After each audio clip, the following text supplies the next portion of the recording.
Kompleks medis Al-Shifa di Gaza menerima 54 jenazah dan 66 bagian tubuh warga Palestina melalui Komite Palang Merah Internasional. Kendaraan membawa jenazah bergerak di samping kendaraan Palang Merah usai dibebaskan oleh Israel. ICRC menyediakan kantong jenazah, kendaraan yang dilengkapi sistem pendingin, dan tim terlatih untuk memastikan penanganan jenazah secara baik selama pemindahan ke jalur Gaza. Mereka menerima jenazah dalam kotak-kotak tersegel yang kemudian akan diperiksa secara profesional oleh petugas. Proses identifikasi nantinya akan dimulai dengan mengumumkan kepada keluarga orang hilang dan para syuhada untuk datang dan mengidentifikasi jenazah-jenazah ini.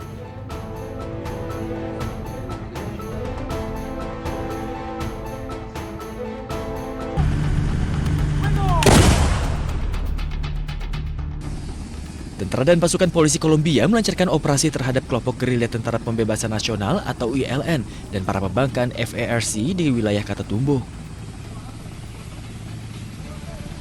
Operasi ini dilakukan satu hari setelah pertemuan antara Presiden Gustavo Petro dan mitranya dari Amerika Serikat, Donald Trump. Operasi presisi tinggi ini dilakukan untuk melemahkan kelompok-kelompok kriminal yang mengancam penduduk sipil.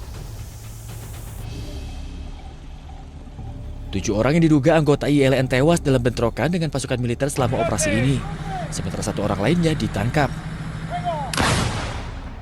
Dalam operasi ini, pasukan juga menyita sejumlah senjata.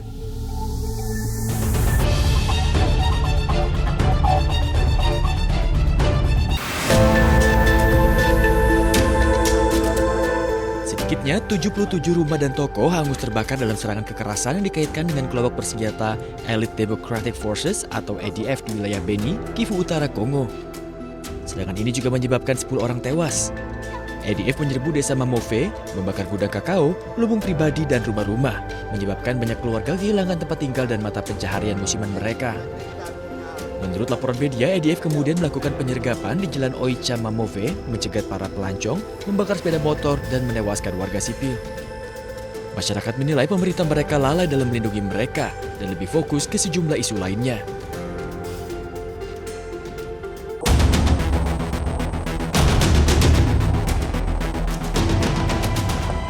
Kebakaran besar pipa bensin mengguncang Playas de Rosarito, California, Amerika Serikat. Api berkobar hebat dengan kepulan asap hitam pekat yang menembus hingga permukiman, memaksa evakuasi darurat terhadap 50 warga. Petugas pemadam kebakaran berjuang untuk mengendalikan kebakaran sekunder. Perusahaan pemilik pipa bensin tersebut menyatakan bahwa kebakaran tersebut disebabkan oleh kebocoran bensin. Tidak ada korban luka ataupun jiwa, namun tim spesialis akan memeriksa kondisi pipa dan memastikan penyebab insiden ini.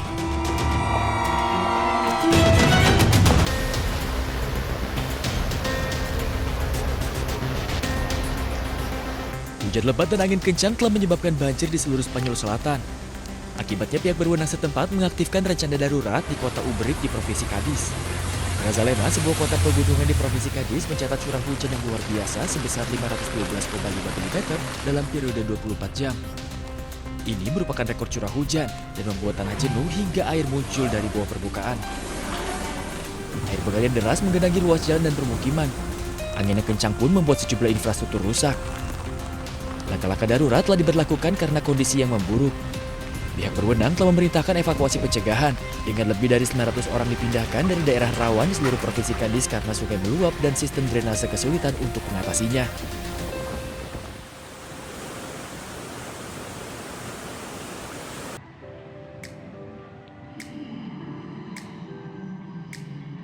PSSI resmi mengumumkan daftar nama tim U17 Indonesia untuk laga uji coba internasional yang digelar pada Februari ini.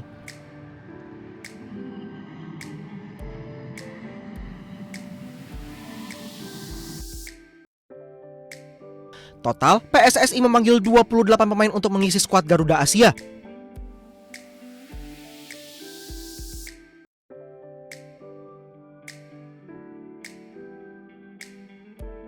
Hampir semuanya diisi nama-nama baru.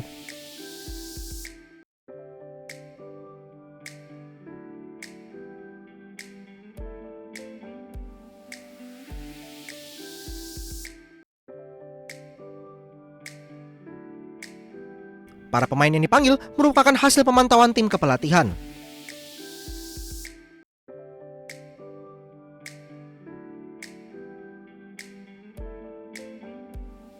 Pemantauan dilakukan ke berbagai klub Liga Indonesia, akademi hingga klub luar negeri.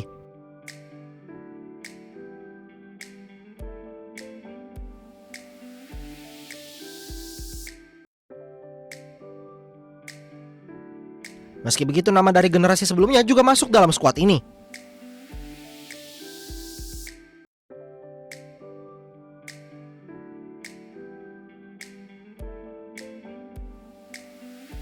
Ia adalah Muhammad Mirza Firyatullah yang kini membela Persik Kediri.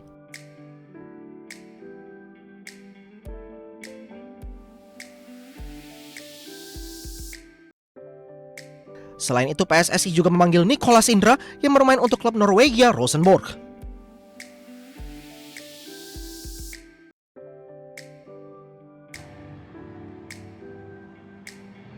Tim U17 Indonesia dijadwalkan melawan Tiongkok U17 dua kali, yaitu pada 8 Februari dan 11 Februari di Tangerang, Banten.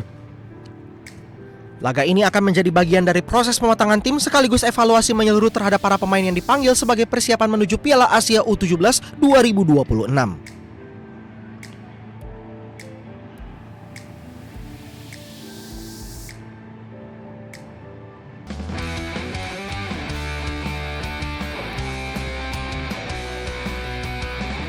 Sebanyak 28 pemain tim U17 Indonesia mengikuti latihan di Stadion Indomilk Arena Kabupaten Tangerang, Banten pada Kamis malam jelang menghadapi laga uji coba internasional melawan tim U17 Tiongkok.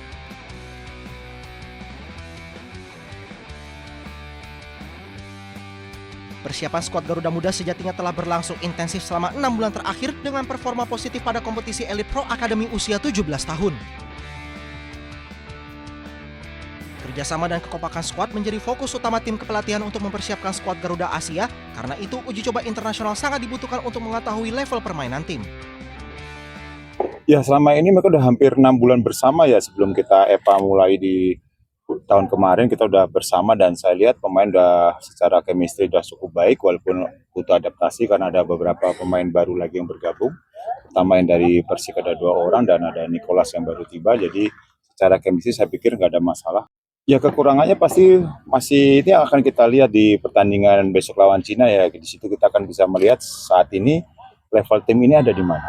Karena kalau kita lihat di EPA kan saat ini mereka tampil cukup baik dan saat ini ada di posisi pertama. Tetapi saya pikir itu bukan menjadi sebuah jaminan karena saya yakin secara intensitas, secara kualitas pertandingannya juga akan berbeda. Dan pastinya pertandingan lawan Cina, saya pikir pemain akan mendapatkan banyak pelajaran yang bisa mereka bawa nanti di AFF ataupun di Piala Asia. Uji coba internasional melawan Tiongkok U17 juga akan menjadi bagian proses transisi kepelatihan dari Nova Arianto yang akan fokus di Timnas U20 kepada Kurniawan Dwi Yulianto. Dari Kabupaten Tangerang, Banten, Aimarani, iNews melaporkan.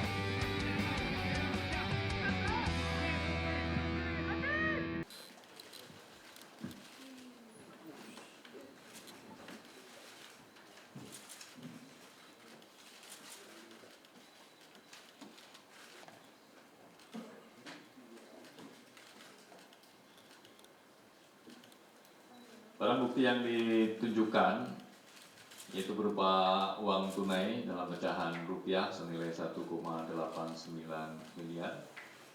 Kemudian uang tunai dalam bentuk dolar dalam mata uang yen Jepang senilai 550.000. Selain itu juga logam mulia dengan total berat 5,3 kg. Kemudian 1 jam tangan mewah senilai 138 juta sehingga total 10,5 miliar.